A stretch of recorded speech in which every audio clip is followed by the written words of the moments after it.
Hi gas, welcome to my channel. ఇవాళ మనం టమాటా పప్పు కూర ఎలా తయారు చేయాలో మనం చూసుకున్నాము. 2 స్పూన్లు ఆయిల్ పోసుకొని దానికి కావాల్సిన పోపు గింజలు అవన్నీ వేసుకున్న తర్వాత ఇందులో మీకు హైలైట్ డిస్టెంట్ తెలుసా? ఇంకోటి వినండి, పోపుగా అందరూ చింతపండు వేస్తారు, కానీ మామిడికాయ తొక్కు ఒరుగులు పెట్టినవి ఉంటాయి, ఎండబెట్టాము. అవి ఎంత బాగున్నాయంటే అవి వేసుకుంటే సూపర్ టేస్ట్ ఉంటుంది, మజా వస్తుంది. అవి ట్రై చేయండి మీరు కూడా ఎప్పుడైనా.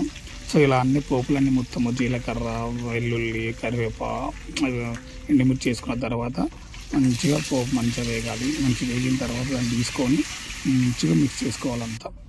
లైట్గా కొంచెం పసుపు వేసుకొని తర్వాత టమాటా వేసుకొని మంచిగా టమాటాని బాగా బాయిల్డ్ చేయాలి.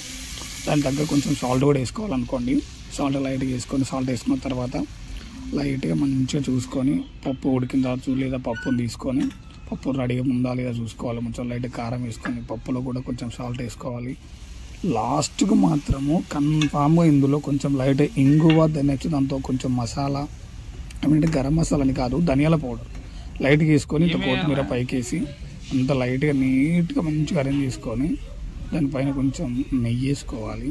తింటే ఉంటుంది మజా కిరాక్.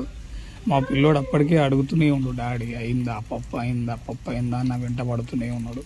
సో అది అలా నీట్గా పద్ధతిగా మంచిగా చేసేసాం. పప్పు అయిపోయే మూమెంట్కి వచ్చేసరికి మొత్తం మంచిగా మిక్స్ చేసుకున్న తర్వాత లాస్ట్కి కొంచెం లైట్గా నెయ్యి వేసుకోవాలి. పిల్లలు పెట్టిన తర్వాత మా పిల్లల రియాక్షన్ ఎలా ఉంటుందో చూడండి.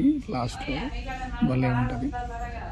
మొత్తం చూడండి, వీడియో మొత్తం చూస్తేనే కొంచెం మీకు కూడా మంచి క్లారిటీగా అర్థం అవుతుంది. చూడండి కొంచెం, ఓకేనా? Thank you. కొంచెం ఛానల్ కూడా సబ్స్క్రైబ్ చేసుకోండి బ్రదర్స్, మా పాప. అలా right. Thank you so much. అమ్మలో